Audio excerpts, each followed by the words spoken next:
The alarm screamed through every corridor of Kepler Station. Red lights flashed against the metal walls as 50,000 beings ran for shelter.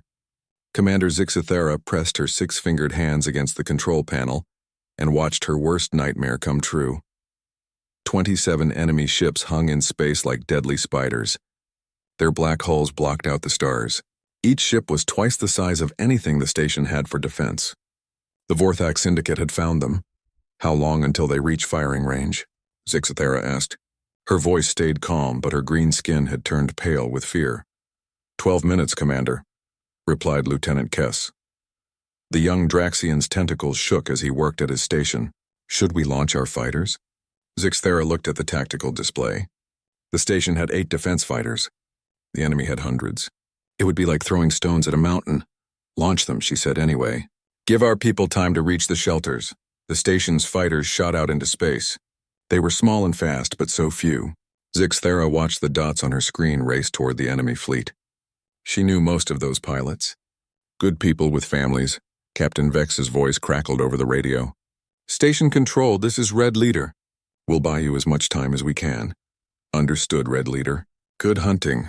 The first explosions lit up the darkness. Bright flashes appeared and disappeared in seconds.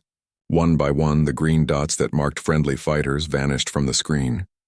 The Vorthak ships didn't even slow down. Down in the civilian areas, families hugged each other in the emergency shelters. The station housed people from 12 different worlds. Altarians like Zixithera, with their tall frames and green skin. Short, furry Colians who ran most of the shops. Draxians with their flexible tentacles perfect for working in tight spaces. Humans had lived here too before the war took them all away. Old Merchant Tval held his granddaughter close. She was only 5 years old, too young to understand why everyone looked so scared. Grandfather, why are the lights red? Little Mira asked. Just a drill, dear one, Tval lied. It will be over soon. But Tval knew better. The Vorthak Syndicate didn't take prisoners. They took what they wanted and killed the rest. 20 years of raiding across the Outer Rim had taught the galaxy to fear their black ships. Back on the command deck, the last fighter disappeared from the screen. Captain Vex and her squadron had lasted 7 minutes against impossible odds. 7 precious minutes for civilians to reach safety. The enemy fleet spread out around the station like a net. Nowhere to run, nowhere to hide. A new voice filled the command center. It was deep and cold, speaking the common trade language with a thick Vorthak accent. Kepler Station. This is War Master Thok of the Syndicate Fleet. You have something we want. Zixithera keyed her microphone. This is Commander Zixithera. Kepler Station is a civilian mining facility under Galactic Trade Consortium protection. You have no authority here. Dark laughter echoed through the speakers.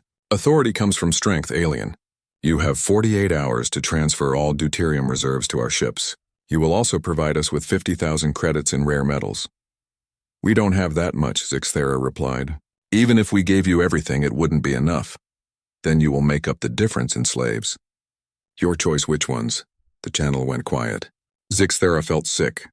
The Vorthak were giving them an impossible choice.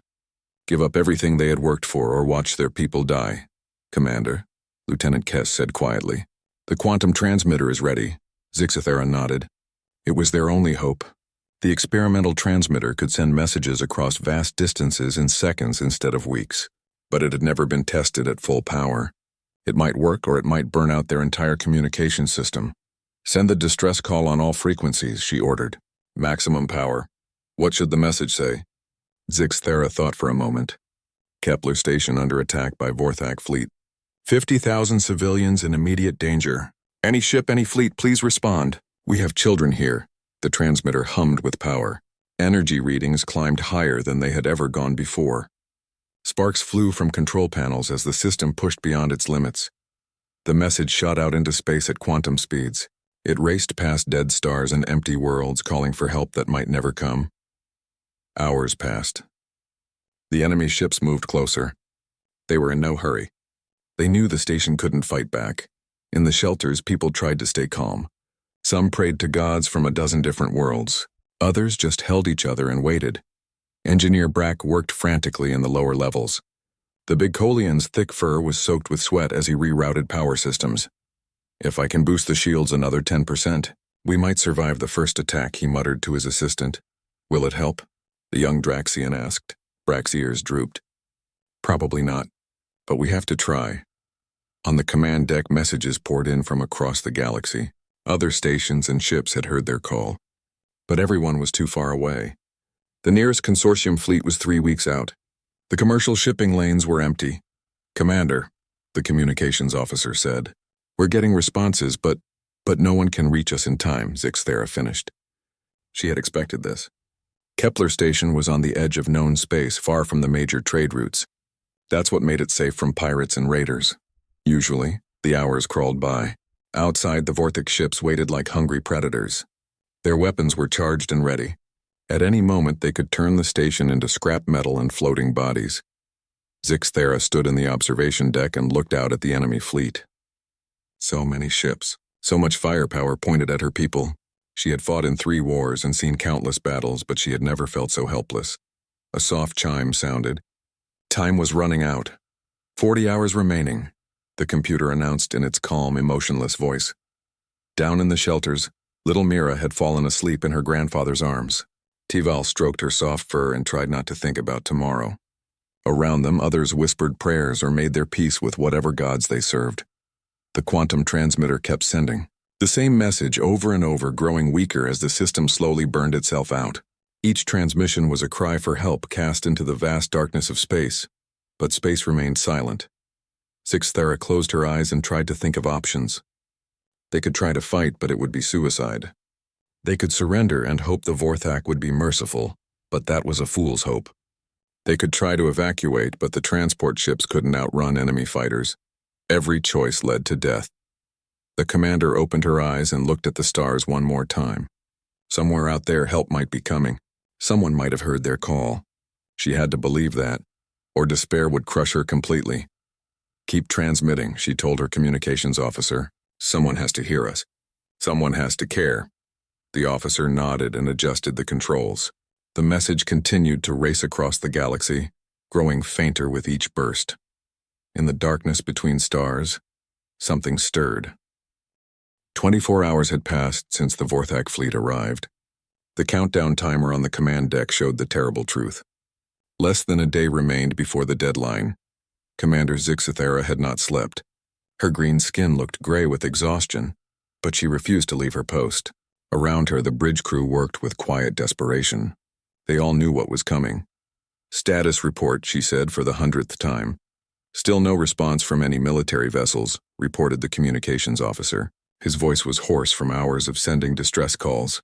"The quantum transmitter is at 30% power and falling." Lieutenant Kess looked up from his station. "Commander, I'm reading weapon charging signatures from the lead Vorthak ship. They're preparing to fire." Through the main viewer, they could see the enemy flagship. It was a massive black wedge covered in gun ports. Energy crackled along its hull as the weapons powered up. The communications channel opened with a harsh burst of static. "Time grows short. Station commander." War Master Thok's voice boomed through the speakers. "We grow impatient. Perhaps a demonstration will help you decide." "No, wait," Zixthera shouted into her microphone. "We need more time to gather the tribute you demand. Time is a luxury you no longer possess."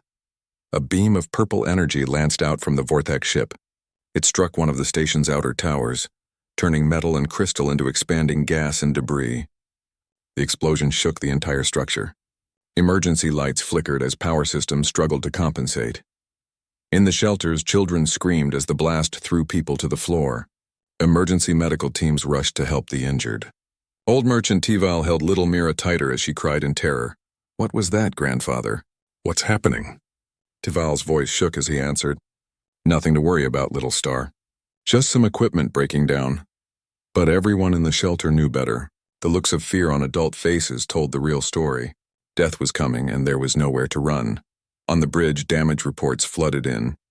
The destroyed tower had housed secondary sensors and backup communications. They were getting weaker by the hour. "That was Mining Tower 7, Engineer Brack reported over the intercom. "No casualties, but we've lost the deuterium refinement plant. Production is down 60%. Zixthera closed her eyes. Even if they survived this, the station would take months to repair. The Vorthak knew exactly what they were doing.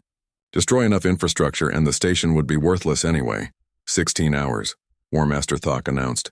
That tower was worth 4 hours of your time. We can destroy another if you prefer. The channel closed with a burst of static. Zixthera turned to her science officer. How long until the quantum transmitter burns out completely? At current power drain, maybe 4 hours, Commander. 5 if we're lucky. Then we use it all now. Everything we have left. The science officer looked confused. Ma'am? Route all available power to the transmitter.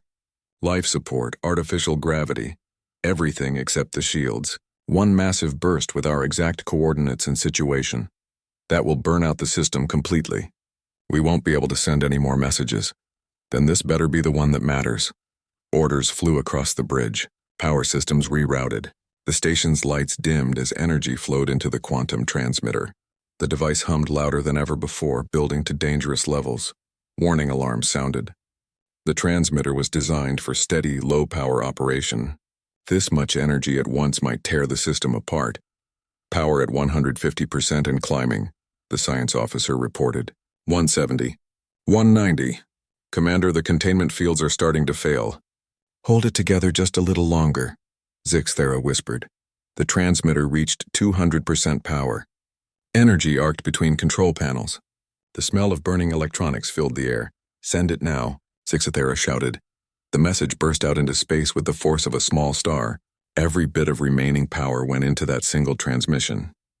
It raced across the galaxy faster than light itself, carrying their coordinates and a simple plea.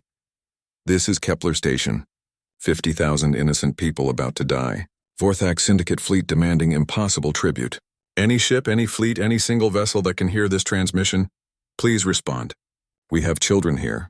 Families, people who have never hurt anyone. If there is any mercy left in this galaxy, please help us. The quantum transmitter exploded in a shower of sparks and molten metal. The lights went out on half the bridge. Emergency power kicked in, bathing everything in red light. Transmitter destroyed, the science officer reported unnecessarily. We're down to local communications only. Zixthera nodded. They had done everything possible. Now they could only wait and hope. In the depths of space, far from any star or planet, something ancient heard the call. It had been drifting in the darkness for 20 years, its crew living like ghosts among the wreckage of their civilization. But the message changed everything. Captain Sarah Chen sat in the command chair of her ship and listened to the transmission for the third time. Her gray hair was tied back in a military knot. Scars covered her hands and face, souvenirs from a war the galaxy wanted to forget. 50,000 civilians, she said quietly, including children. Her first officer, Commander Rodriguez, stood beside her chair. He was younger, but just as scarred. Captain, if we reveal ourselves, the whole galaxy will know humans still exist, Chen finished. I know, Miguel. I know what it means. She looked around the bridge at her crew. 37 people. The last survivors of the UES Retribution. One of Earth's most powerful warships. They had been hiding for 2 decades, living off salvage and stolen supplies, watching their homeworld burn in their memories. All hands, this is the captain, Chen said into the ship's intercom. We have a choice to make. 50,000 innocent people are about to die. We can save them, but it means exposing ourselves. It means the whole galaxy will know that humans survived the war. She paused, thinking of all the reasons to stay hidden, the bounties on human heads, the fear and hatred that followed their species across the stars. The simple desire to live in peace. I won't order anyone to fight. This has to be a choice each of you makes freely. But I've heard enough children cry for help to last several lifetimes. I won't ignore another one. Responses came back immediately. From Engineering Chief Petty Officer Harrison, count me in. Captain. From the Marine Quarters, Sergeant Walsh. Ready for action, ma'am. One by one, every crew member volunteered. Chen smiled for the first time in months. This was why Earth had fought so hard. This was why humanity never gave up, even when the odds seemed impossible. Engineering, bring the reactor online. All departments, prepare for combat operations. Navigation, plot a course for Kepler Station. Maximum velocity. Deep in the ship's core, the fusion reactor that had been running silent for years roared back to life. Ancient engines that had carried them across half the galaxy began to sing with power. The UES Retribution turned away from the dead planet it had been hiding, behind and accelerated toward the distant star where 50,000 people waited to die. On the bridge, Captain Chen stared at the tactical display showing the Vorthak fleet. 27 ships, Commander Rodriguez observed. heavy cruisers and destroyers. We'll be outnumbered 27-1. Good, Chen replied. If it was easy, they wouldn't need us. The ship's AI, dormant for years, came online with a soft chime. Welcome back, Captain Chen. All weapon systems are operational. Estimated time to target, 14 hours, 37 minutes. Chen leaned back in her chair and closed her eyes. 14 hours to reach Kepler Station. The Vorthak deadline was in 16 hours. They would barely make it in time if they made it at all. Get some rest, people, she announced. In 14 hours, we remind the galaxy what humans are capable of. In the darkness of space, the Retribution raced toward battle. Behind her, the shadows between stars seemed a little less dark. Hope, it seemed, was not yet extinct. 8 hours remained until the Vorthak deadline. On Kepler Station, the mood had shifted from hope to grim acceptance. No help was coming. The quantum transmitter was dead, and local communications showed only the ominous silence of empty space. Commander Zixthera stood in the observation deck, watching the enemy fleet through the reinforced windows. The Vorthak ships had moved closer during the night, their weapons trained on the station's critical systems. They were taking no chances. Commander, Lieutenant Kess called from behind her. War Master Thok is demanding to speak with you. Zixthera turned away from the window. Put him through to the bridge. They walked together through corridors that felt like a tomb. The station's crew moved quietly, speaking in whispers. Everyone knew this might be their last day alive. On the bridge, the main screen flickered to life. War Master Thok appeared, his reptilian features twisted into what might have been a smile. The Vorthak was twice the size of most humanoids, with scales that shifted from green to black in the light. Station Commander, Thok said, I trust you have spent the night preparing our tribute? We've gathered what we can, Zixthera replied. But it's not enough. We simply don't have what you're demanding. Then you will pay the difference in other ways. The Vorthak's yellow eyes gleamed with cruel amusement. We have need of skilled engineers. Your mining specialist will bring good prices in the slave markets. These people are civilians. They have families, children. They have value. That is all that matters. Thok leaned forward on his command throne. You have 6 hours to make your final decision. Surrender and some will live. Resist and all will die. The transmission ended. Zixthera stared at the blank screen, feeling the weight of 50,000 lives on her shoulders. Engineer Brack's voice crackled over the intercom. Commander, you need to see this. We're picking up something on the long-range sensors. What kind of something? A ship moving fast. Really fast. Zixthera and her bridge crew hurried to the sensor station. On the display, a single contact was approaching from the outer system. The signature was faint but growing stronger. Analysis? Zixthera asked. The sensor operator, a young Kolian named Pick, worked frantically at his controls. It's big, Commander. Bigger than a Vorthak cruiser. But the energy signature is strange. Like nothing in our databases. Lieutenant Kess studied the readings. Speed is incredible. At current velocity, it will reach us in 90 minutes. Have the Vorthak detected it? Not yet. The contact is still too far out and moving through the sensor shadow of the gas giant. Hope flickered in Zixthera's chest for the first time in hours. Keep monitoring, and keep this quiet until we know more. Deep in space, Captain Sarah Chen stood on the bridge of the UES Retribution and studied the tactical display. The Vorthak fleet filled the screen like a swarm of black insects surrounding their prey. Sensor analysis complete, reported her tactical officer, Lieutenant Park. 27 ships total. Flagship is a Vorthak dreadnought, probably their command vessel. 6 heavy cruisers, 12 destroyers, 8 assault corvettes. Crew estimates? Approximately 8,000 Vorthak warriors total.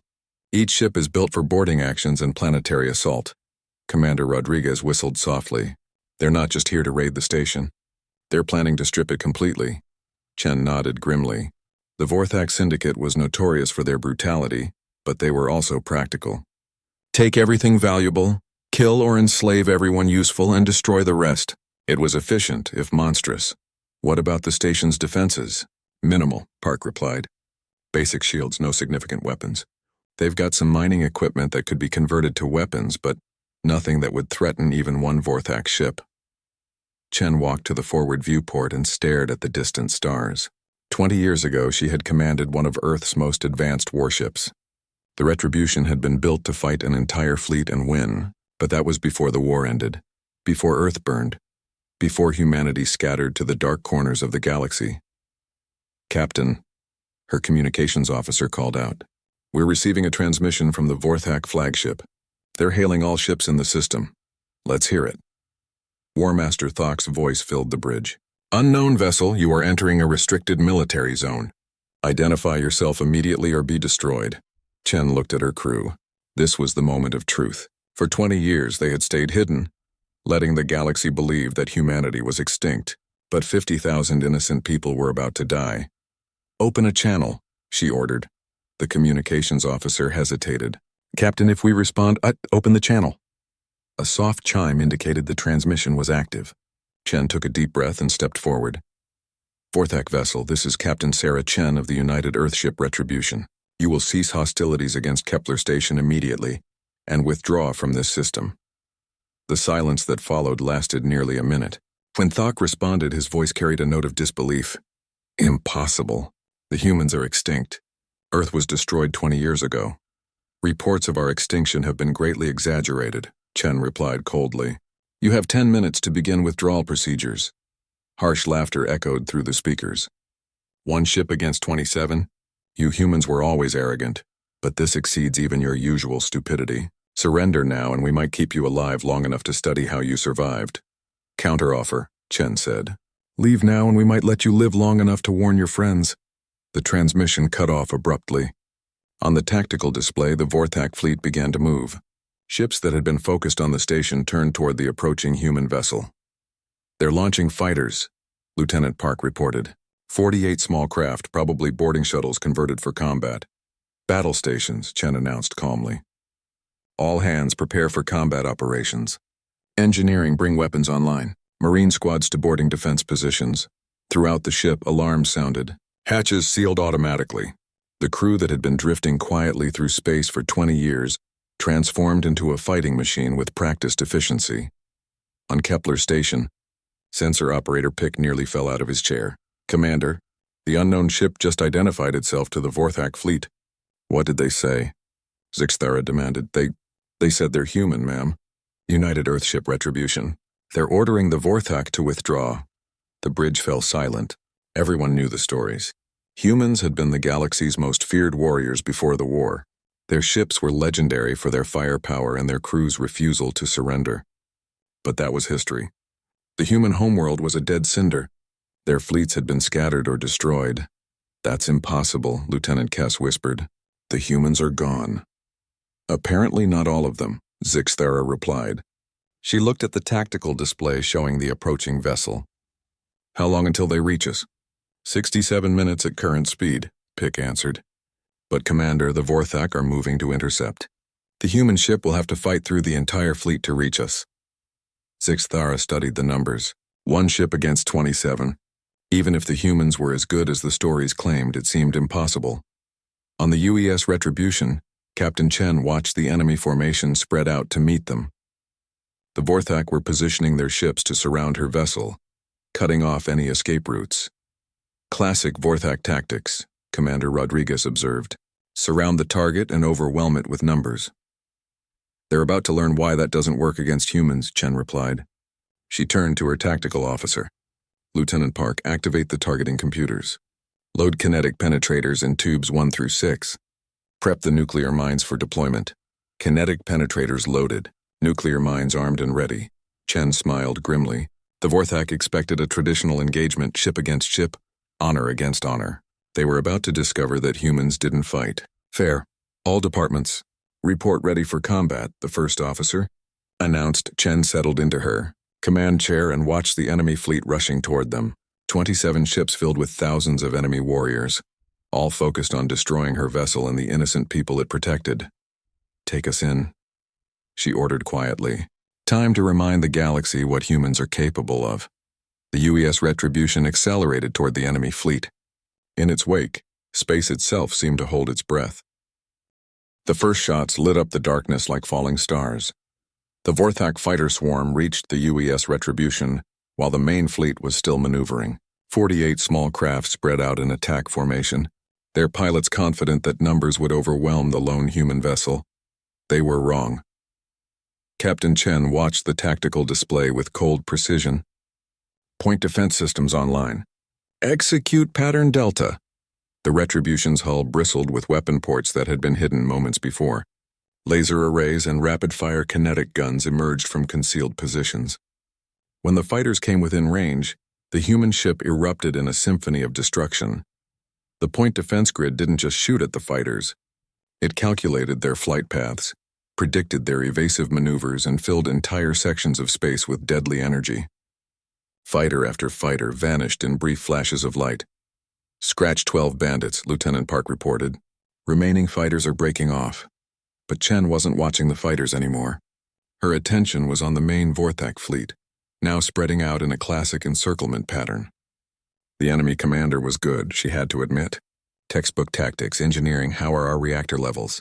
100% and climbing, Captain, came the reply from Chief Harrison. All weapon systems are drawing full power. Chen nodded. The Retribution had been designed to fight against overwhelming odds. Now it was time to put that design to the test. Target the lead destroyer with kinetic penetrators. Fire when ready. The ship shuddered slightly as magnetic accelerators launched 6 metal slugs at a significant fraction of light speed. The projectiles crossed the distance to their target in seconds. The Vorthak destroyer's shields flared bright blue as they tried to absorb the impact. They failed. The kinetic rounds punched through the shields like they were made of paper. They tore through the destroyer's armor plating and detonated inside the ship's vital systems. Secondary explosions rippled along the vessel's hull as power conduits overloaded and fuel stores ignited. The destroyer broke apart in a brilliant fireball that lit up half the system. On Kepler Station, Commander Zixthara and her crew watched in amazement through the main viewer. One shot had destroyed a ship that could have leveled their entire facility. By the 7 moons, Lieutenant Kess whispered. How is that possible? Human weapons technology, Zixthara replied grimly. This is why the hegemony was so determined to destroy them. The Vorthak fleet responded immediately. Energy beams lanced out from 6 different ships converging on the human vessel. The Retribution's shields blazed with absorbed energy, holding against the massive assault. But Chen wasn't content to play defense. Deploy the mines, she ordered. Full spread. Small objects shot out from the Retribution's hull and scattered across a wide area of space. To the Vorthak sensors, they looked like harmless debris.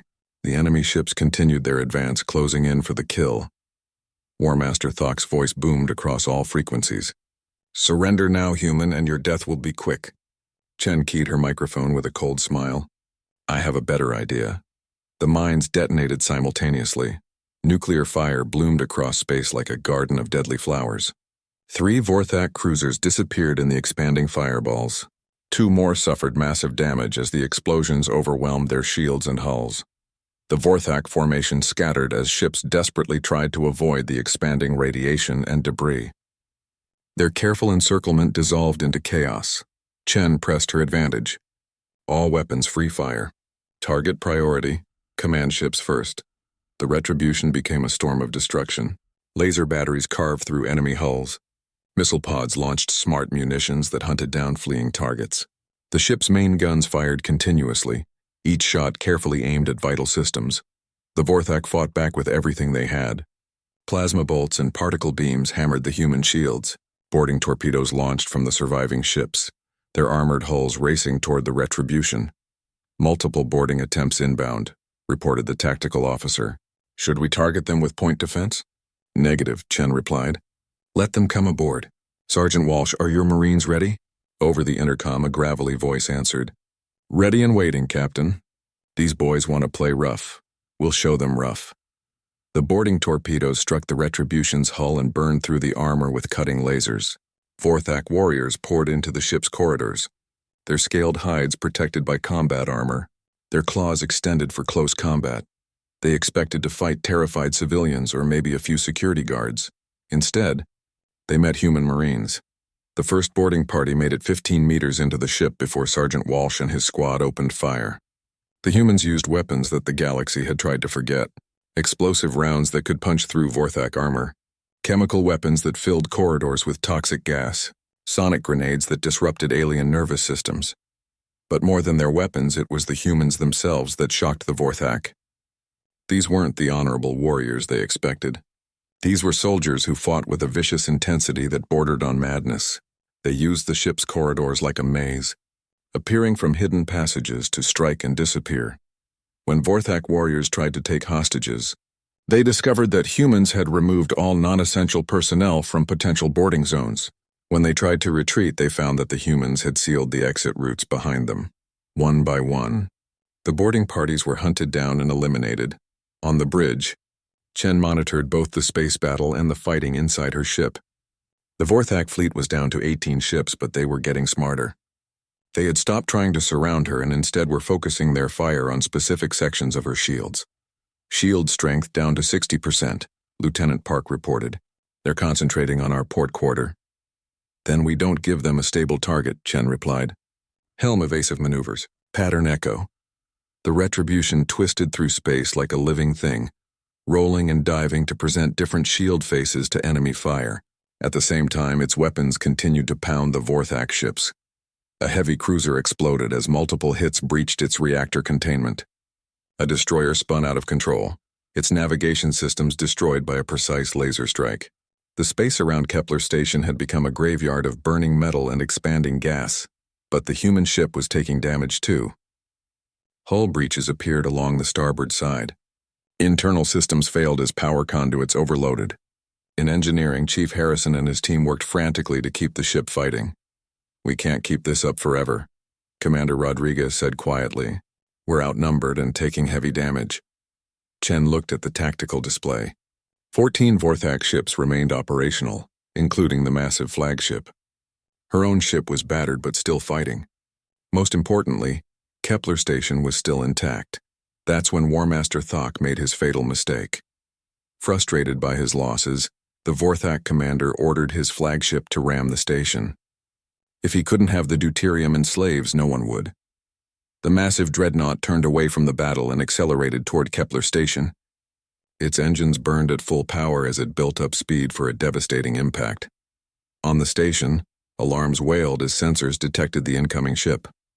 There was nowhere to run, no way to evacuate 50,000 people in time. Commander Zix Thera watched death approach and felt a strange sense of peace. At least it would be quick, but Captain Chen had other plans. All power to engines, she ordered. Intercept course for the Vorthak flagship. Captain, Rodriguez protested. At their current speed, a collision would destroy both ships. I know, Chen replied calmly. Engineering, prepare to overload the reactor on my command. Chief Harrison's voice came over the intercom, tight with emotion. Understood, Captain. It's been an honor serving with you. The Retribution changed course and accelerated directly toward the Vorthak flagship. The two massive ships raced toward each other like ancient knights charging with lances. On Kepler Station, 50,000 people held their breath as they watched their salvation sacrifice itself to save them. The ships collided in a flash of light that outshone the local star. When the glare faded, both vessels hung dead in space, locked together in a twisted embrace of metal and fire. The Vorthak flagship's engine section had been completely destroyed. The Retribution's hull was cracked open like an egg, but Kepler Station was safe. The remaining Vorthak ships, leaderless and demoralized, began to retreat. They had come expecting easy prey and instead found a nightmare of human fury and sacrifice. In the wreckage of the two great ships, emergency lights flickered in the darkness. The rescue shuttles from Kepler Station moved carefully through the debris field. Twisted metal from both ships drifted in space like the bones of giants.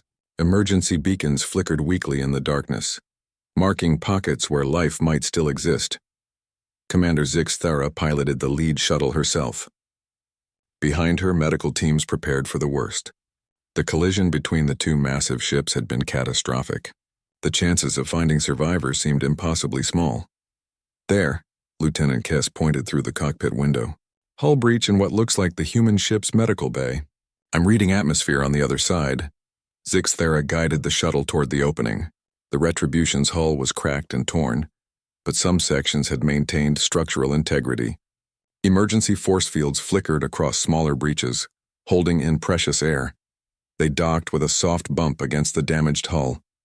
The airlock cycled through its sequence and Zix Thera stepped aboard a human warship for the first time in her life. The corridors were dark except for emergency lighting. The air tasted of smoke and ozone. Gravity generators struggled to maintain normal conditions, creating areas where loose objects floated weightlessly. "Hello?" Zixthera called out. "Anyone alive in here?" A weak voice answered from deeper in the ship. "Here, medical bay." They followed the voice through twisted passages and emergency bulkheads. The medical bay was a mess of overturned equipment and damaged systems, but several humans were alive. Some sat against the walls, bandaging wounds. Others lay on improvised stretchers. In the center of the chaos, Captain Sarah Chen tried to stand as the rescue team entered. Her uniform was torn and bloody, and her left arm hung uselessly at her side. "Captain Chen?" Zixthera asked. "That's me," Chen replied with a weak smile.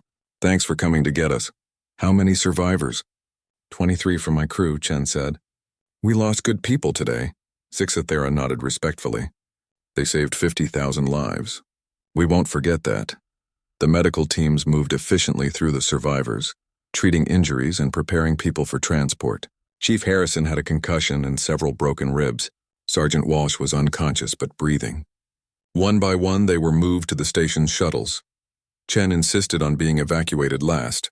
As they prepared to leave the medical bay, she stopped and looked around the ruined ship. 20 years we kept her running, she said quietly. 20 years hiding in the dark, waiting for a chance to matter again. "You mattered today," Zixthera assured her. "More than you can possibly know." They made their way toward the shuttle through corridors that groaned and shifted as the ship's structure continued to fail. In some sections, they had to crawl through spaces barely large enough for a single person. As they reached the airlock, Chen paused and pulled a small data crystal from her jacket pocket. "Commander," she said, pressing the crystal into Zixthera's hand. "This contains star charts. Locations of other human survivors scattered across the galaxy." Zixthera stared at the crystal. "There are more of you?" "Small groups. Hidden bases. Ships like mine drifting in the dark places between stars." Chen's eyes were distant, remembering. "When Earth burned, some of us escaped. We've been out there ever since, living like ghosts. Why didn't you reveal yourselves before now?" Chen's expression hardened. "Because the galaxy wanted us extinct. Too dangerous, they said. Too violent. Too unpredictable."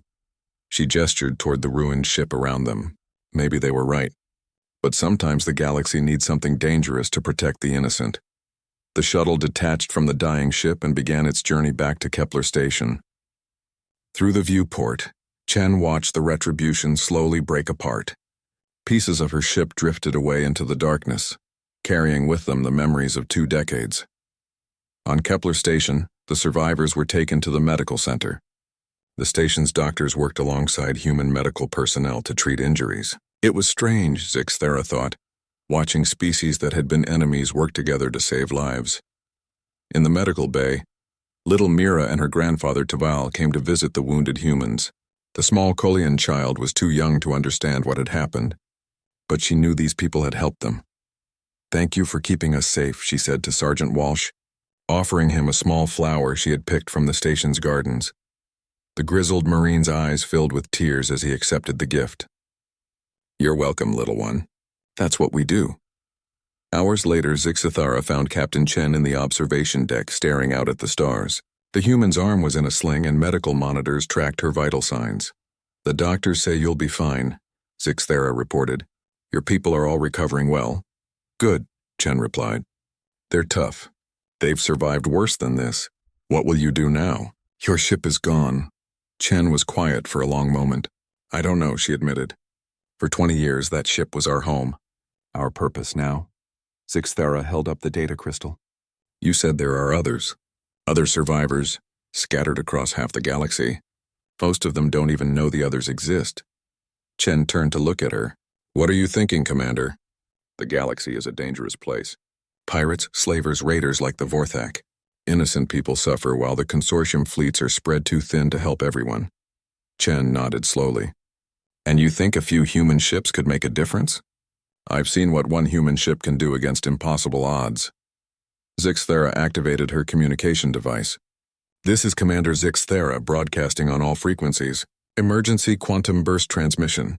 She looked at Chen as she continued.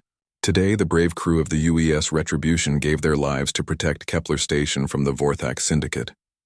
Captain Sarah Chen and her people proved that humanity is not extinct. They showed us that in the darkest hour, when hope seems lost, heroes can still rise from the shadows. The transmission raced across space at quantum speeds, carrying her message to every corner of the galaxy.